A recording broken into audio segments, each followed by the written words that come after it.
حقایق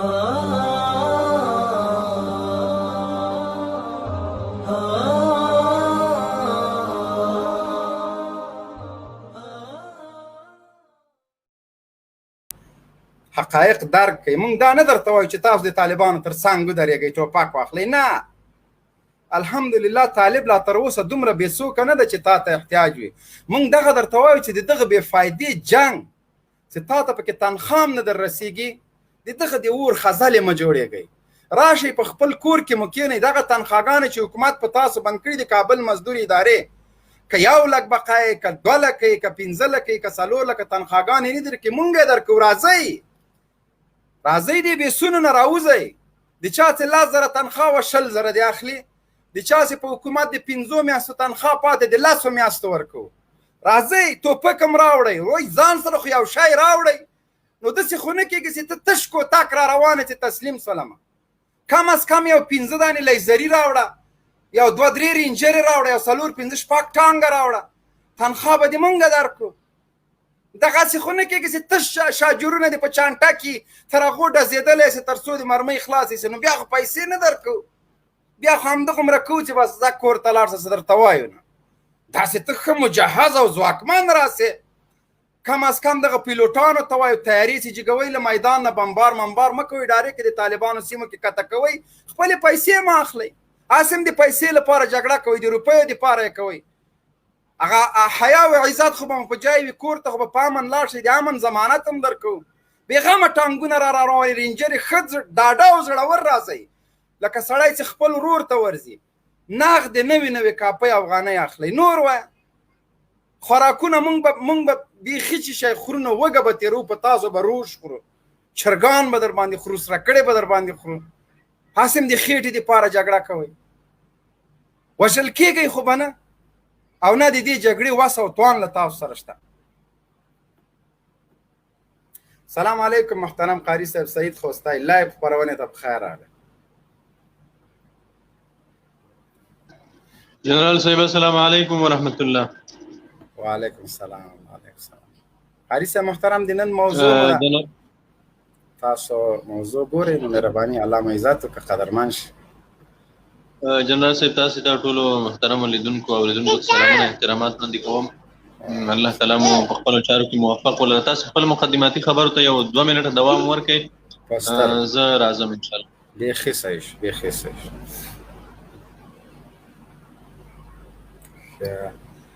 زه دغه موضوع دلته ملګرو لایو خپرونه تاسو د سره شیر کړئ، موږ به انشاءالله تر هغو پورې موضوع تاسو ته واچو. موضوع نه پوهېږم چې ښه دغه به زه دیجې نه لرې کړم، موضوع به تاسو ته واچوم، خامخا به اچو. اوس به انشاءالله صحیح شي. ښه نو تاسو لایو خپرونه د سره شیر کړئ عزیزانو محترمو.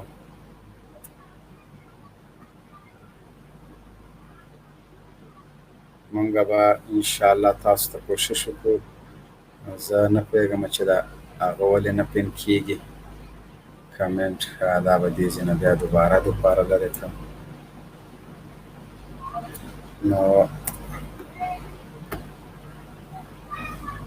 نو دا چې دوی دا خبره کوي.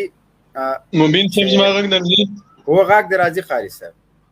نو مبین صاحب ما خو ډوډۍ خوړه، کورنۍ غوړي مې وخوړل. زه دا د کورنۍ غوړي ډېر شوقي یم.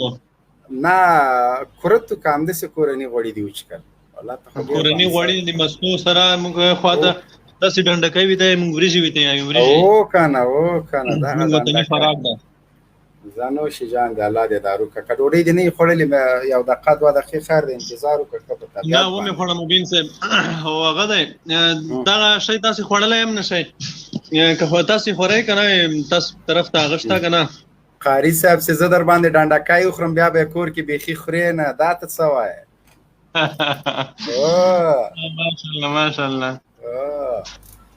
دا بعضې ملګري چې کله کله زه ډنډکی وي ته پوخ کړم که نه، نو بیا یې دوی ته د خوړلو چل نه ورځي چې دا اوس څنګه وکړو. اول یې ما ته هم چل نه راته غم مه کوه. خیر دا د مبین صاحب پکې ټوکه وي که نه، دا د ملګرو د هغه دپاره. بالکل نو را به شو خپل موضوع ته د نن ورځې موضوع چې دا هغه دا څو ورځې مبین صاحب تاسو پر رسنیو کې بلیدلې وي دا د قرآن او سنت موږ وینه سر مال جان د تر قربان شي د دې خبره د خلکو راپورته کړې ده دوی خو دا 19 کاله د هیڅ نه دریغ ونه کولو په هیڅ صرفه ونه کوله د خپل قدرت د بقا دپاره د ډالري معاشونو دپاره اوس دا څو ورځې دا خبره دوی په خوله راخیستې ده چې باید د مذاکرات د قرآن او سنت په رڼا کې وشي دلته په دې لایف کې په همدې موضوع خبرې کوو او دغه سوال ځوابوو چې مذاکرات د قرآن او سنت په رڼا کې څه معنا او مذاکرات د امریکایانو سره د شوي تړون په اساس څه معنا او په دې دواړو کې تفاوت څه ده او د کابل اداره د کابل نه تللی د ډلو ټپلو پلاوی هغه ولې په دې شټینګار کوي چې موږ د امریکایانو سره شوی تړون د اساس په ډول نه منو او دغه یوه خبره بله ورسره زیاتوي چې موږ د قرآن او سنت په رڼا کې خبرې کول غواړو دغه موضوع نه رڼا اچوو او په دې موضوع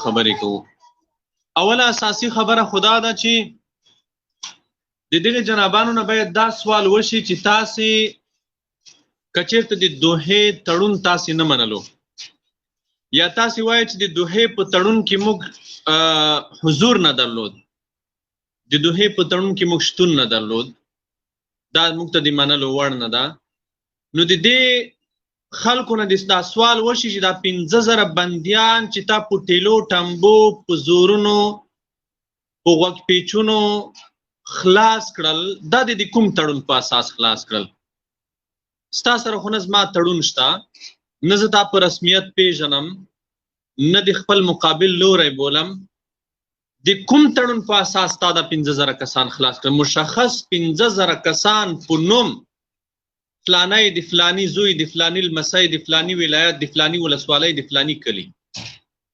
15,000 کسانو نومونه موږ درکړل لیست مو درکړو لیست مو درته جوړ کړو ته لګیا شوي 1 2 3 5 100 2,000 3,000 4,000 15,000 کسان د په لیست لیکلي پوره کړل دغه 15,000 کسان د کوم تړون د کوم قرارداد په اساس تا خوشي کړل ټوله دنیا پوهیږي ټول افغانان پوهیږي او شاید کته په خپل ګریوان کې سر ټیټ کې ستا ځواب به هم همدا وي چې دغه بندیان د امریکایانو سره د شوي تړون په اساس خوشي شول نو عجیبه خبره ده د تړون هغه لومړی سټیپ منې د تړون دویم سټیپ بیا نه منم بندیان د دوحې د تړون په اساس آزادوم خو بین الافغاني مذاکرات بیا د هغې تړون په اساس نه کوم عجیبه خبره ده که ته یو وارې دا تړون منې نو خو باید بین الافغاني مذاکراتو دپاره هم دا تړون اساس شي او که یو وارې دا تړون ته نه منې نو بیا د هغه 15,000 کسان د کوم تړون په اساس خوشي کړل دا د نه په کوم د اختر په فرمان کې خوشي کړي دي نه د کومې خوښۍ دپاره خوشي کړي دي نه د دولتي ورځې چې کومې دي دولتي مناسباتو کومې ورځې دي هغه ورځو د کومې ورځې په مناسبت دې نه دي خوشي کړي دا د په کوم اساس خوشي کړل طبیعي خبره ده دا معلوم داره خبره ده چې د دوحې د تړون په اساس دې خوشي کړل نو ته که یو وارې تړون منې نه منې نو بیا د هغه بندیان ولې خوشي کړل دا یوه خبره دویمه خبره دا ده چې دوی د قرآن او سنت خبره کوي د امریکایانو سره د دوحې تړون لاسلیک شو د دوحې د تړون دویم فیز دویم سټیپ هغه د بین الافغاني مذاکراتو ده بین الافغاني مذاکراتو ته چې کله په طرز العمل باندې کار کېدو طرز العمل دپاره تقریبا د ځینو سرچینو له قوله طرز العمل دپاره 18 که 19 مادې تعیین شوې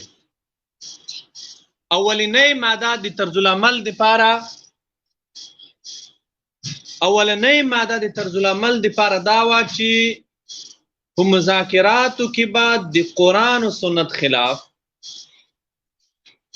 هیڅ مواد د منلو وړ نه وي. دا د طرز العمل د هغه کومې مادې چې جوړې شوې وي د هغې اولنۍ ماده وه. په دې دویم توافق وکول، دا ماده د موږ له لورې وړاندیز شوه، دویم توافق وکولو چې بس د قرآن و سنت خلاف به په مذاکراتو کې هیڅ شی د منلو وړ نه وي د قرآن و سنت خلاف. نو ستا د طرز العمل، ستا د کاري طرز العمل اولنۍ ماده قرآن و سنت ده. د هغې نه وروسته بیا د کاري طرز العمل د مذاکراتو ایجنډا به د دوحې تړون وي. اوس که تاسې د دوحې په تړون باندې د قرآن و سنت په رڼا کې کوم تنقید لرئ، خو راشئ تنقید وکوئ. هلته علما ناست دي، تاسې هم بیانام څو علما به ولیدي در سره، څو کسان مو به ولیدي در سره چې هغه علمي او دیني بحث کولی هم نشي. که بیا یې هم کولی شي، خو د کاري طرز العمل لومړی ماده خو د قرآن و سنت ده. که چېرته د دوحې تړون کې داسې شی تاسې ته معلوم وي چې هغه د قرآن و سنت خلاف وي، خو راوړاندې کوي. په خپله دا لومړی ماده دا د هر هغه څه ناقضه ده چې هغه د قرآن و سنت خلاف وي. نو موږ وایو چې د دوحې تړون دا به اساس وي دپاره د مذاکراتو، ځکه د دوحې تړون د قرآن و سنت په رڼا کې امضا شوی ده. د دوحې په تړون کې داسې شی نشته چې هغه د قرآن و سنت خلاف وي، او که خلاف وي تاسې ثابتولی شئ. موږ تاسې ته چیلنج ده، موږ تاسې ته اعلان ده، ثابت یې کړئ. د دوحې تړون ټول مواد ستاسې په مخ کې پراته دي، ټولې مادې ستاسې په مخ کې پرتې دي. یوه ماده یې راوباسئ رسنیو ته، خبریالان راوغواړئ چې دغه ماده د قرآن و سنت د دغې حکم د دغې نص خلاف ده او موږ یې نه منو. خو واقعیت څه دی؟ واقعیت دا دی چې دا یو کال نه بلکې دا یو نیم 2 کاله چې د مذاکراتو خبرې روانې شوي دي، دا خلک په لړزا دي، دا خلک ګرمې تبې نیولې دي. کله چې بیا د دوحې تړون لاسلیک شو، بیا خو نو دوی ډېر بد حالت واخیستل. دوی کله د مذاکراتو ته حاضرېدل، دوی ته خو امریکایانو غوږ ورتاو کړو، مذاکراتو ته یې راوستل. دوی بیا غوښتل چې د مذاکراتو د منځ نه منډه وکوي. امریکایانو ګوتڅنډنه ورته وکوله چې تللی نه شئ. بیا دوی ویل چې موږ د خپلې ټیم او د کابینې سره مشوره کوو. کابینې ټول ورته راوغوښتل، غني سره د ټولو ټامیانو یې ورته راوغوښتو چې دغه د اوس مشوره ورسره وکوئ چې څه ورسره وایم، خو تګ مو نشته، تللی نه شئ. امریکایانو دوی ته ویلي دي، دا به رسنیو ته معلومه وي او ډېرو خلکو ته هم دا معلومه ده. د کابل د ډلو ټپلو پلاوي ته امریکایانو ویلي دي چې څو پورې چې توافق شوی نه وي تاسې تللی نه شئ دې ځای نه، دلته به یئ، تاګ مو نشته. او دوی خو ښه غټ غټ بیکونه هم وړي دي چې فکر کوم جامې و د هغه سامان هم ښه ډېر ځان سره وړی ده. مبین صاحب نوره خبرې نه اوږدوم، تاسې لیدونکي او اورېدونکي څوک راواخلئ که چا سوال درلود. لیدونکي راخلو. قاري صاحب دغه یوه خبره چې امریکان په دغه توافق باندې کوشش کوي له دې توافق نه ځان وباسي، خو د کابل مزدور او ګوډاګۍ اداره امریکایان تشویق کوي چې تاسو دا شی مه منئ، دا مه منئ. کنه دلته بعضې خلکو چې تبصرې کړي دي هغوی دا وایي چې د غني چارواکي دا دومره صلاحیت نه لري د امریکایانو په مخ کې مقاوماتو کې، و یو خبره به د ناو دی و یو څه وخت دپاره، خو دومره دا په خپل امریکایان ورته وایي چې داسې وکړي تر څو دوی له توافق نه ووځي او دغه فوج وباسي. راتلونکی د افغانستان که خپل منځي جګړه کې کار څه کېږي، امریکایان به یې ذمهوار نه وي.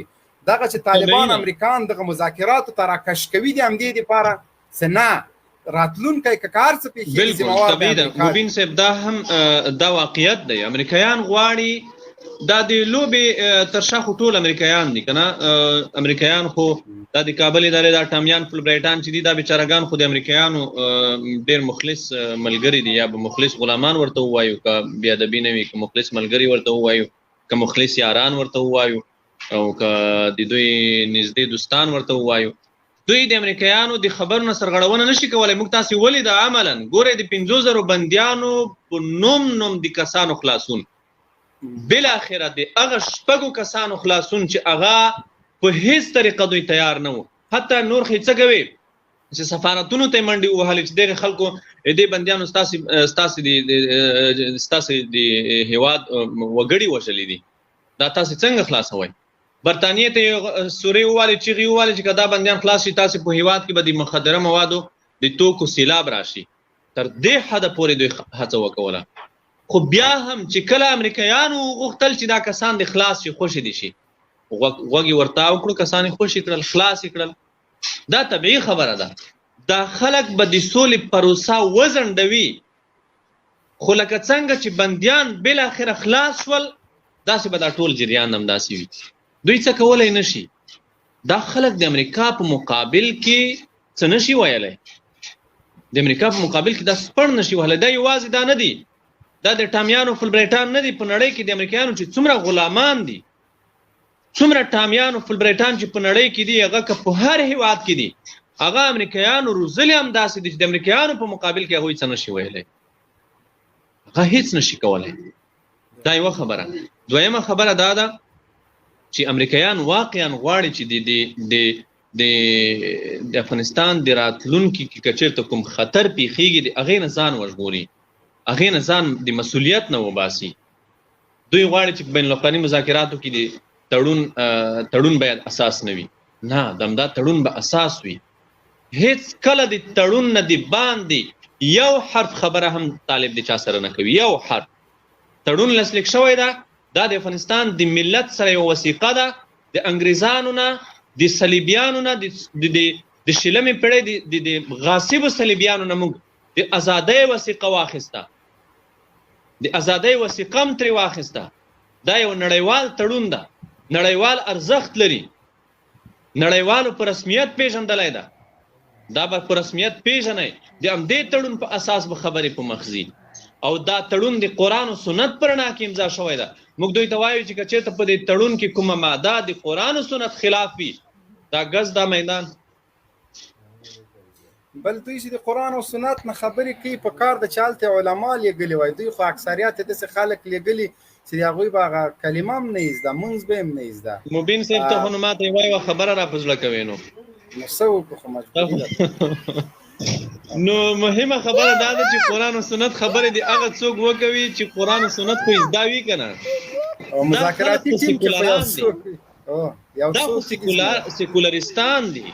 دا خلک خو د اسلام دشمنان دي او په څرګنده وایي. ګوره اشرف غني د قرآن یو آیات نشي ویلی. لومړی مرستیال چې دا د CIA لنډغر هغه یو آیات پوره نشي ویلی. یو آیات نشي تلاوت کولی. د دوی په ټوله کابینه کې داسې سړی نشته چې د قرآن یو آیات سم ووایي. په ټوله کابینه کې. نو قرآن و سنت نه هغه څوک خبرې وکړي چې قرآن و سنت خو زده وي که نه. تا قرآن و سنت زده کړی دي. تا خو بایبل زده ده. تا خو د عیسایانو کتابونه د یهودانو کتابونه زده دي. قاري صاحب دغه تللي پلاوي کې لکه علما نشته نو د قرآن و سنت خبره دلایل په چا وایې. اوس که طالب درته وایي دغه شی ستا په قرآن په حدیث کې او ته وایې چې نشته نو خو ورته ثابتوې به. ده خو ملایان نه دي لېږلي علما یې نه دي لېږلي خو سیکولران لېږلي. هغه څوک لېږلي پوهنتون او یونیورسټۍ او حقوق او دې کې تعلیم کړی ده او ټولې په غرب کې کړی ده او هغه راغلي نن د قرآن او د داسې چا په وړاندې چې هغه شیوخ دي هغه داسې خلک دي چې نیم افغانستان په شاګردانو کې راځي. واقعیت دی. د قرآن و سنت بحث به هغه څوک کوي چې هغه د قرآن و سنت نه خبر وي. یو څوک د قرآن و سنت نه خبر نه ده هغه ولې د قرآن و سنت بحث کوي. ډېره زیاته مننه امارت